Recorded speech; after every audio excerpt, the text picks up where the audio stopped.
All right, let's dive into these birds. How in the world did we pick certain flocks that represented what we thought were the same people? Now, in personality profiling, almost everything is broken into four basic categories.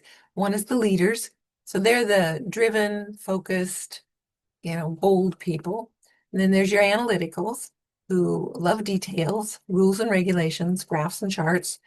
There's your social, who love interaction, fun, adventure, creativity, engagement with people. And then there's your doves or your supporters. Your supporters are the ones that will give you the shirt off their back. They're always there. They are the nurturers.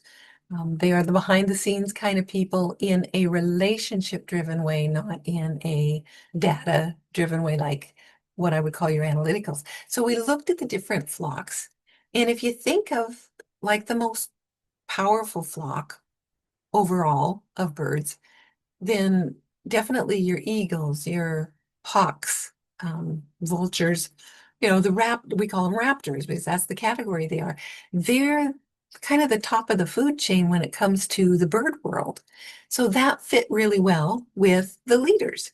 And a lot of the characteristics are very much the same, territorial, um, driven, focused, independent, just a lot of those same characteristics that we see in people. And then we looked at the analytical category and thought, what type of bird is slow, patient, calculating, cautious?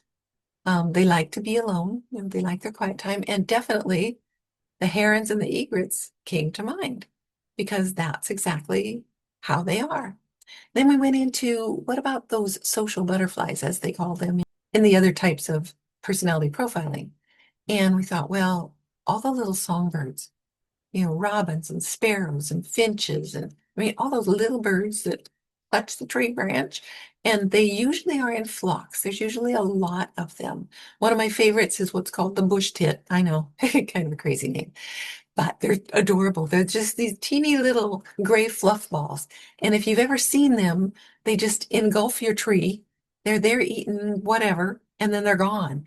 So that really fit well with what we often call the social or social butterflies. And then we thought about, okay, what about this supporter group, the quieter group that's, they love connection, they love community.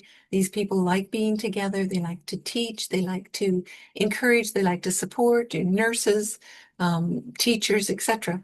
And we went, well, probably your mourning doves and pigeons because they are very communal. You usually see them all together, and yet they're not as flighty as the songbirds.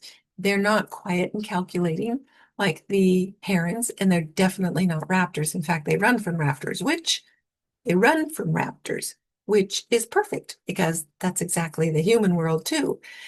That's kind of how we came up with those four different flock categories. And it's been really fun to explore that and put characteristics to each one that are pretty common. And with that, I just want to make sure none of us fit in a box. Nobody is all of one thing and nothing of something else because as we go through life, we pick up characteristics from the other flocks just to survive, just to be able to live in whatever environments or circumstances we find ourselves. But it is fun to discover your core personality or your core flock, and then maybe your second most powerful flock, and be able to use the strengths from that to make your life more fun, more effective, and your business smoother. So stay tuned for more and be sure to subscribe and click that little link so that you can get the free gifts that I offer on Pop Mindset. Are You My Flock? See you soon.